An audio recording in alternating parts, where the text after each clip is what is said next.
O'zbekiston Yoshlar ittifoqi tomonidan talabalarning tafakkur va tahliliy fikrlash qobiliyatini rivojlantirish maqsadida ittifoq quiz intellektual o'yini tashkil etildi. Unda 90 dan ziyod ta'lim muassasalaridan kelgan jamoalar ishtirok etib, o'z bilim va tezkorliklarini namoyish etishdi. Jarayonlardan muxbirimiz Gulbahor Abdulxayeva xabar qiladi.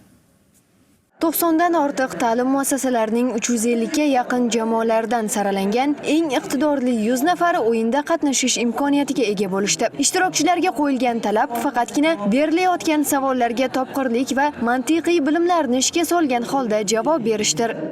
Ittifoq quiz o'yini aynan talabalarimizning intellektual salohiyatini, ularning bilimini, dunyoqarashini kengaytirish uchun O'zbekiston Yoshlar ittifoqi Markaziy kengashi tomonidan tashkil etilgan. Ushbu tadbirga ishtirok etuvchilar soni va ishtirok etishni istaganlar soni juda ham ko'p bo'ldi. 540 nafar ishtirokchi sifatida talabalarimizni ushbu intellektual bilim o'yiniga jalb qildik.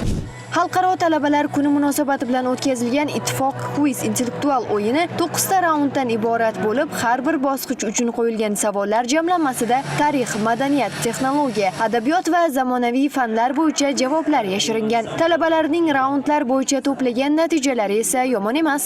Hozir juda ham zo'r natija ketyapti.